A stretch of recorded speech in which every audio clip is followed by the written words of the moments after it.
Okay, what if I told you that the absolute most accurate emotional summary of World War II was literally written by a teenager on Discord? And, get this, it uses exactly 28 completely disjointed words.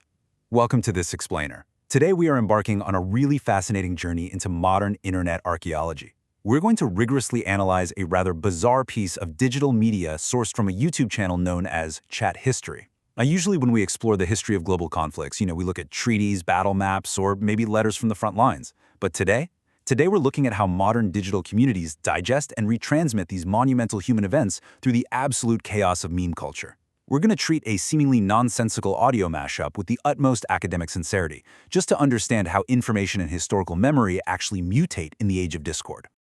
All right, here is our primary historical artifact for the day, a 28-word transcript. It reads, "So, FBI, open up, wow, a lot. They ask you how you are, you just want to say that you're fine. Oh, mama? Okay, you." Just kind of sit with that for a moment. I mean, on its surface, it reads like the digital equivalent of a fever dream, right? It's completely devoid of traditional punctuation, standard grammar, or really any coherent narrative flow. Yet this exact sequence of fragmented internet audio snippets was purposely strung together and uploaded for public consumption. Which brings us to the absolutely crucial question we have to ask ourselves. Why link these chaotic internet phrases to a massive historical event? Seriously, what compels a creator to take fractured, seemingly totally unrelated audio bites, shouting about the FBI, a sudden confession of hidden emotional pain, and this bizarre stuttering mention of a mother, and attempt to weave them together? How could this literal word salad possibly relate to the geopolitical realities of the mid-20th century? It seems almost impossible, but there is actually an underlying logic here that we need to uncover. And here's the answer. The source video for this 28-word transcript is titled World War II Be Like, Discord. And this brilliantly illustrates exactly how modern digital communities operate. They use disjointed audio snippets and highly compressed internet shorthand to communicate really complex, massive analogies. The creator isn't trying to give you some dry, date-by-date breakdown of the European theater. They're trying to capture the vibe, the sheer, chaotic, overwhelming essence of a global conflict, using literally the only language native to a Discord server, overlapping, high-volume memes.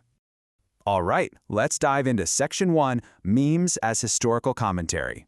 So, for the rest of this explainer, we're going to treat this brief transcript not as a joke, but as a genuinely profound digital text. We need to look past the absurdity and recognize that this is a real form of modern commentary. Notice the overarching framing here. The channel is literally named Chat History. It's this deliberate play on words, blending the academic study of the past with the ephemeral, scrolling text of an internet chat room. It takes the Discord meme format, which, is typically characterized by rapid-fire, context-free audio triggers, and uses it to represent historical analogies through pure absurdity. And that's the key. The absurdity isn't a mistake, the absurdity is the medium itself. The chaos of the memes is perfectly meant to mirror the chaos of the historical event. Moving right along to Section 2, the FBI Open Up Shock. We're going to break down the very first distinct meme era represented in our text, which focuses entirely on initial, unprovoked aggression. The transcript kicks off with a really jarring, violent intrusion. So, FBI, open up, wow, a lot. Now, in internet culture, the FBI open up audio bite is completely synonymous with a sudden, overwhelming, door-kicking raid. If we map this onto the video's title, World War II Be Like, this phrase serves as a literal, shocking historical intrusion. It's the sudden breach of peace. It represents the blitzkrieg, the unexpected invasion, that sudden realization that the doors of neutrality have been kicked completely off their hinges by an incredibly aggressive external force. And immediately following that violent breach, we get the phrase, wow a lot. Let's actually define this in our context. Wow a lot acts as an expression of overwhelming scale or volume. The narrator, who essentially represents the collective consciousness of nations suddenly thrust into conflict, is just struck by the sheer magnitude of the raid. It's not just a small skirmish, right? It is a massive, continent-spanning escalation. The wow denotes shock, and the a lot signifies the terrifying abundance of the threat just pouring through the door. Now check out the incredible structural tension at play here. On one hand, we have this aggressive external force, the literal shouting and kicking of FBI open up, wow, a lot. But almost instantaneously, the transcript whiplashes into a passive internal struggle. You just want to say that you're fine. The contrast here is just staggering. We're going from the macro-level destruction of a global raid straight into the micro-level internalized distress of an individual just trying to hold it together. It is a really brilliant illustration of the chaotic, emotional whiplash of wartime. Which brings us to Section 3, Hiding Pain Behind Fine. We are shifting gears from the external kinetic action of the battlefield right into the deep emotional repression required to survive it. They ask you how you are, you just want to say that you're fine. This is perhaps the most famous snippet embedded in our text. It's basically internet shorthand for deep, profound melancholy hidden just beneath a socially acceptable surface.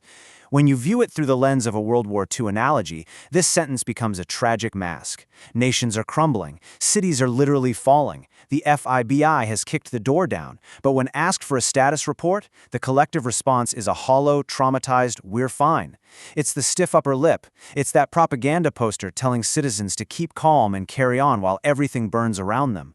But hey, if you think this psychological mask is dark, wait until you see how this entire timeline completely breaks down in the final act.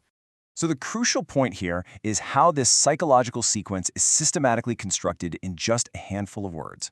Step 1 is confrontation. They ask you. An external party demands an accounting of your well-being. Step 2 is repression. You just want to say. This implies a really deep desire to avoid the complex, horrific truth of the situation. And step 3 is the mask. You're fine. The deployment of a socially acceptable lie to avoid dealing with the traumatic reality of the global conflict. It is literally a 3-step survival mechanism encapsulated entirely in meme audio. And now for Section 4, the unexplained mama. And I honestly have to admit, this is exactly where the academic rigor truly meets the brick wall of internet absurdity. The transcript concludes with these 5 words. Oh, mama, okay you. After the massive aggression of the raid, after the deep melancholy of the repressed trauma, the narrative simply breaks down into absolute bizarre confusion. It stutters with it cries out to a maternal figure with mama, and awkwardly attempts to redirect the energy with okay you. In the context of our World War II analogy, maybe this represents the utter breakdown of logic at the very end of a conflict. When the dust finally settles, there's no grand, articulate conclusion. There's only a stunned, regressive confusion as the surviving participants just look around at the rubble. Let's pull it all together in Section 5, Decoding Discord Humor. Let's actually look at the data here, because we have successfully datafied the absurd. Look at how cleanly these meme phrases map to complex emotional beats. FBI open up perfectly triggers aggression and shock. You're fine perfectly triggers melancholy and repression. And Mama OK You perfectly triggers bizarre confusion. The creator didn't actually need to write a 10-page essay on the shifting psychological states of a world at war. They simply dropped 3 highly recognizable audio files onto a timeline, and our internet-literate brains automatically decode the intended emotional journey. It's kind of genius when you think about it. When laid out chronologically, we can see the clear, linear narrative of a meme mashup. Despite seeming like complete chaos, it actually follows a really strict structure. It has a beginning, the sudden, shocking raid. It has a middle, the sustained denial and emotional repression required to endure the event. And it has an end, the ensuing absurdity and structural breakdown of communication once the event has finally run its course. It is a complete, albeit deeply weird, 3-act play told in just 28 words. So, what should you really take away from all of this? We started with a chaotic string of internet buzzwords, but we've seen how they attempt to mirror real historical trauma. This leaves us with a pretty provocative thought. 100 years from now, how will future generations interpret our digital, meme-based shorthand of global conflicts? When historians are digging through the servers of chat history and reading things like FBI open up in relation to World War II, will they see the humor, or will they recognize the strange, complex way we used absurdity to process the absolute darkest chapters of our past? It's a really fascinating puzzle, and one that proves learning from our modern digital artifacts is never ever boring. Thank you so much for joining me on this explainer, and I'll catch you next time.